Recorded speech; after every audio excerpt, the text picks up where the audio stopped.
Apabila Tuhan Allahmu sudah melenyapkan bangsa-bangsa yang negerinya diberikan kepadamu oleh Tuhan Allahmu, dan engkau sudah menduduki daerah mereka dan diam di kota-kota dan rumah-rumah mereka, maka engkau harus menghususkan 3 kota di dalam negeri yang diberikan Tuhan Allahmu kepadamu untuk diduduki.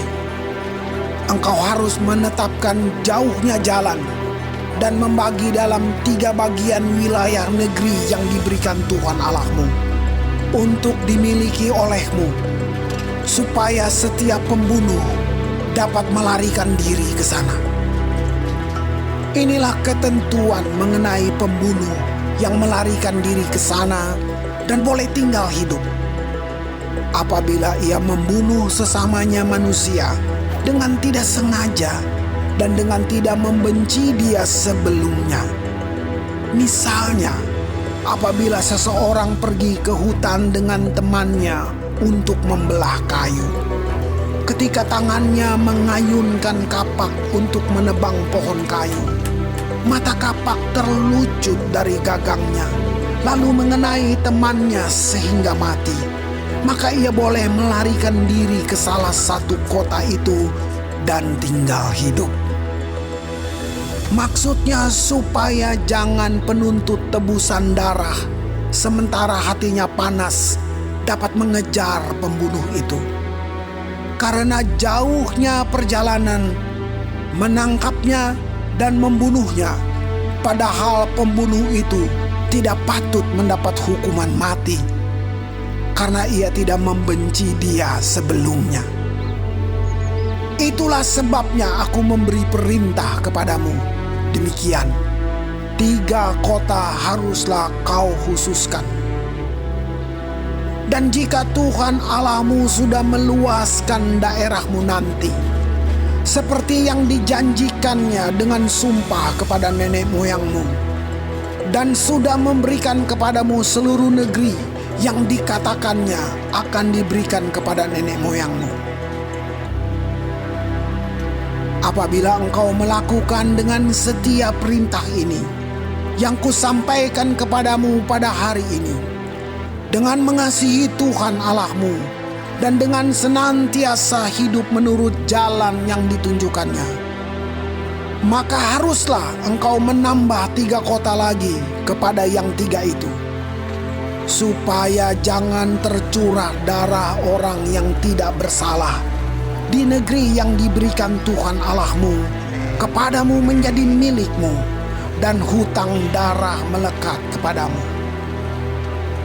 Tetapi apabila seseorang membenci sesamanya manusia dan dengan bersembunyi menantikan dia, lalu bangun menyerang dan memukul dia sehingga mati, kemudian melarikan diri ke salah satu kota itu, maka haruslah para tua-tua kotanya menyuruh mengambil dia dari sana dan menyerahkan dia kepada penuntut tebusan darah supaya ia mati dibunuh.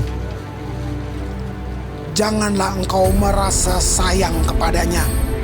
Demikianlah harus kau hapuskan darah orang yang tidak bersalah dari antara orang Israel, supaya baik keadaanmu. Janganlah menggeser batas tanah sesamamu yang telah ditetapkan oleh orang-orang dahulu di dalam milik pusaka yang akan kau miliki di negeri yang diberikan Tuhan Allahmu kepadamu untuk menjadi milikmu. 1 orang saksi saja tidak dapat menggugat seseorang mengenai perkara kesalahan apapun atau dosa apapun yang mungkin dilakukannya. Baru atas keterangan 2 atau 3 orang saksi, perkara itu tidak disangsikan. Apabila seorang saksi jahat menggugat seseorang untuk menduduk dia mengenai suatu pelanggaran, maka kedua orang yang mempunyai perkara itu haruslah berdiri di hadapan Tuhan, di hadapan imam-imam dan hakim-hakim yang ada pada waktu itu. Maka hakim-hakim itu harus memeriksanya baik-baik, dan apabila ternyata bahwa saksi itu seorang saksi dusta, dan bahwa ia telah memberi tuduhan dusta terhadap saudaranya, maka kamu harus memperlakukannya sebagaimana ia bermaksud memperlakukan saudaranya. Demikianlah harus kau hapuskan yang jahat itu dari tengah-tengahmu. Maka orang-orang lain akan mendengar dan menjadi takut, sehingga mereka tidak akan melakukan lagi perbuatan jahat seperti itu di tengah-tengahmu. Janganlah engkau merasa sayang kepadanya, sebab berlaku nyawa ganti nyawa, mata ganti mata, gigi ganti gigi, tangan ganti tangan, kaki ganti kaki.